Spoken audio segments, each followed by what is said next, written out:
So one more section reviewing what you learned last year in Algebra 1. We have a section on the test which is completely devoted to graphing and writing equations of parallel and perpendicular lines. So please let me know if I'm going too quickly. But this we actually looked at in the last section, graphing lines. So looking at this equation right here, what am I going to do first? Yes. Yes, we're always going to start with whatever the y-intercept is. Okay, it's the y-intercept, which means it's on the y-axis. We put a dot there. And then we use the slope to find one more dot, and all we do is connect those 2 points. Okay, so where am I going to go from here? Down 1, over 2, which way? Right 2. Okay. Now, a way to double check that we did that correctly is we look at what direction is he walking, up or downhill? Negative. He's walking downhill because he always goes left to right, the direction that you read. So we did that correctly because our slope was negative. Okay? Now we're going to go in the opposite direction. What is the equation of this line? We need two numbers, right? What do we need? We need the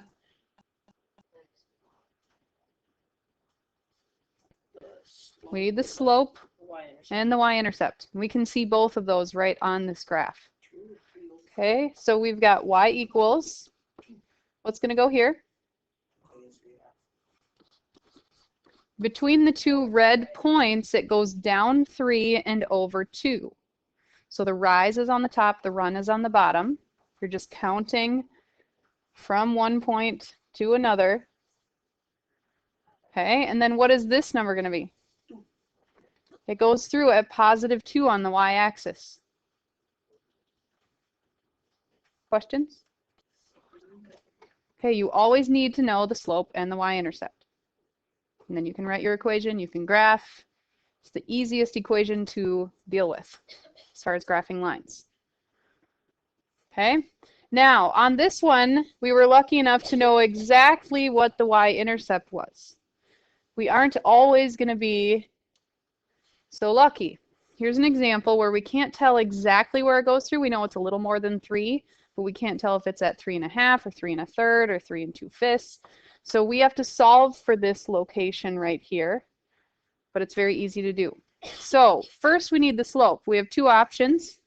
We can either count the rise over the run, or we can use the equation. We're going to use the equation only to make sure that we all are doing this correctly, because I'm going to ask you to do it on the test coming up. So what are we going to subtract?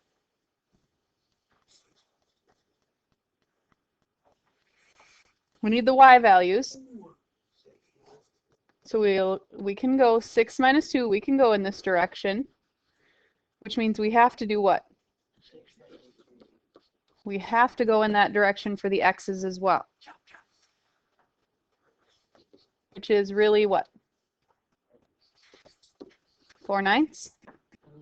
Okay, we could have also gotten that just by counting the rise up 4 over 9 between those two red dots. Okay, if you have a graph, you're more than welcome to do that.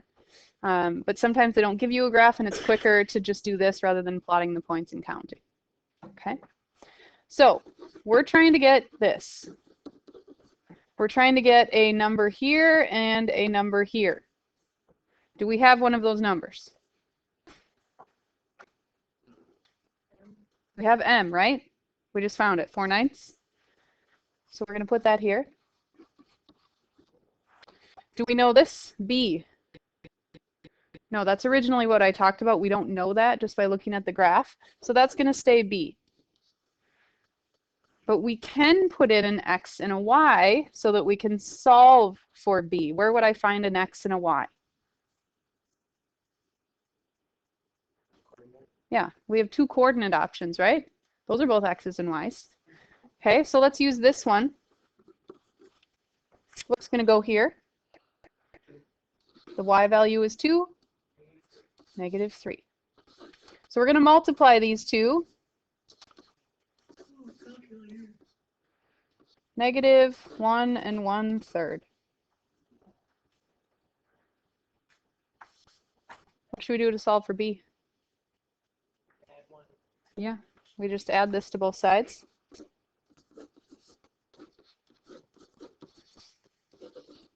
So we end up with 3 1/3. Okay, now we found this number. So we can write our equation because we have our two numbers we need, the slope and the y-intercept. Okay, so let's write that equation. It would be what?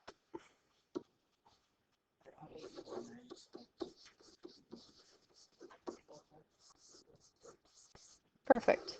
We put in the slope that we found, we put in the y-intercept that we found. So that's the first part of the homework. They're going to ask you to do that. Some of them you know exactly where it crosses through the y-axis, so you don't have to do this extra step right here. Okay, but there are a few where you're going to have to solve for the b value, the y-intercept. Remember doing this last year? Yes, hopefully. You weren't sleeping for most of this. Okay, let's move on then.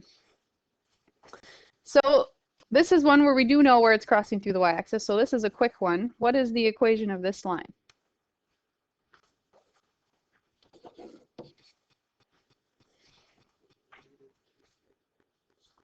How did you get negative 2/3? You counted, okay? In between the red dots, you counted? Like in between the A and the B, you counted? Because when I count, I get 4 and 6. So then you simplify. Good, okay?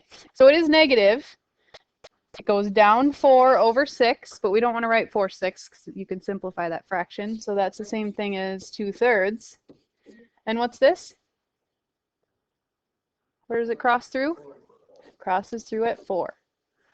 All right. Now we're going to get into the whole purpose of doing these two sections in this chapter, which is the parallel and perpendicular line piece of it. What I'm going to ask you to do on the test is to write parallel line equations and perpendicular line equations. Well, we reviewed in the last section, what do we know about parallel lines? They have the same slope. So what is our slope going to be on the left-hand side here? Yeah, we have to use the same exact slope. So we are trying to fill in the m and the b to write this equation. We know m. Okay, you told me I have to use the same slope. So we've got negative 2/3. Do we know what b is? Not yet. Okay, we're going to do the same thing we did on the last slide to figure that out. What does it have to go through? What is our x and y going to be? Read this screen right here. It has to go through point P, right? You see point P on the graph? Okay, this coordinate is what? 1, -2. Well, there's our x and our y because it has to go through that point. So we have to put the x and the y in here so that we can figure out what b is, just like we did on the last one. So what's the x? And -2. Okay, so we've got -2. We multiply here. And then we want to get b by itself. So we'll add that. So we've got -1 1/3.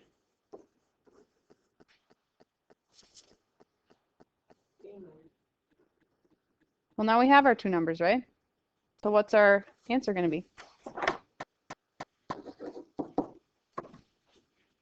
What's the slope? Slope has to be the same. And we just figured out what the y-intercept was. Right here.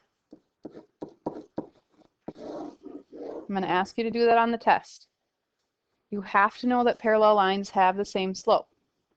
But something very different happens when you have perpendicular lines. Talked about this in the last section as well. Now we want a perpendicular line that goes through point P. So what do we know about the slope on this side? It is the opposite reciprocal. So here's our current slope. What is the opposite reciprocal going to be?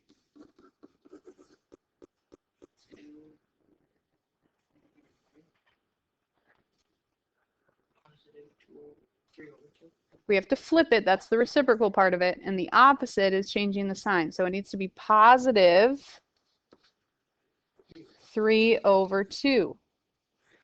But the process from here is exactly the same as the left-hand side, because it still has to go through point P, but we just had to change the slope on it.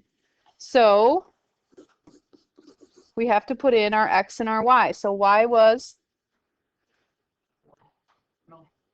-2, and we had 1 for x. That's what point P is. We'll simplify here. We'll subtract, changing it over to a decimal, which you don't have to do, but b is equal to -3.5. You can write it as a fraction too if you want to. Can we write our answer now? Do we have our two numbers? Slope and y-intercept? Okay, so tell me what we have over on this side. 3 halves or -2/3?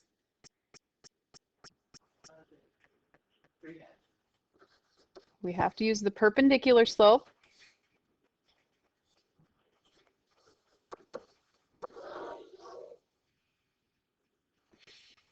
So you're always looking for the slope and the y-intercept. Sometimes you have to go searching for it with some algebra to solve for it, and other times you can look at a graph and know right away. Questions on that? Okay, so we always want our equations to be in slope-intercept form. They're not always going to start that way in the homework and on the test. So don't be alarmed if you see something in standard form. I'm not going to ask you to put an answer in standard form, but it might start this way.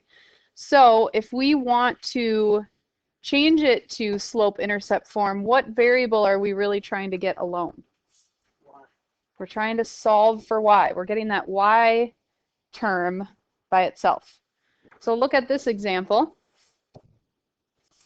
We have 4x plus 10y equals 20. We need to get it into slope-intercept form so we can graph it. What would we do first? Okay, so now we have 10y by itself. How should I write this side? 20 minus 4x. I'm glad you said that because it's not right. We don't want to write 20 minus 4x. Why do we want to write it the opposite way like this? We want the slope to come first, right, which is attached to the x. Okay, so we want to put that x term first and that constant or that number on the end. Now what do we do? So we've got y equals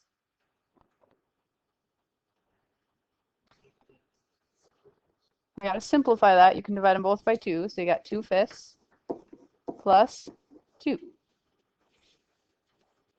Okay, now it's easier to graph here, but now if they were asking you to do what we did on the last side, write an equation that's perpendicular or parallel to this, now we know exactly what the slope is.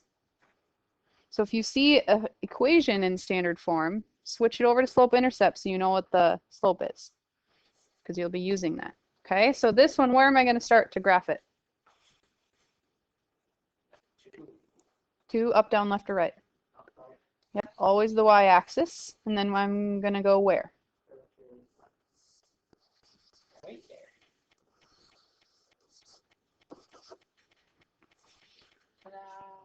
Questions? We have one last thing to review because a lot of kids forget this last idea.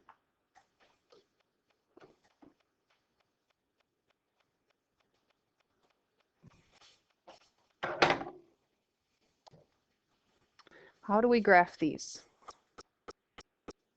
Yes. You would put like the 5 going up and just a straight line. Okay. Where? Because you didn't tell me that. Oh, on the x-axis. I mean the y-axis, the -7 goes down. Okay. X-axis, the 5 goes to the right 5. Okay, so the -7 here, and what does this line look like? It just goes straight up. Like this? Or horizontal. This one? Okay, so I'm going to leave this here. We'll come back to it. Where would I put the dot on x equals 5? 5, put right on X. Okay, so That one's on. let's think about both options. At this x equals 5, if I draw it horizontal So or four, vertical, 5, it's good. why would it have to be vertical? It's always 5. Yeah, so there, 5. X is equal to 5 here, x is equal to 5 here, x is equal to 5 here, yes. Okay, also, if you drew it horizontal, I would have no idea that it was supposed to be going through 5. Okay, so this is the line, x equals 5. What about here? Yeah, this one has to go this way because these are all the spots where y is equal to -7. Okay, those are going to be in your homework assignment. Which one has the undefined slope? 5. And this one has a slope of 0. Are these two lines perpendicular to each other? Yes. Okay.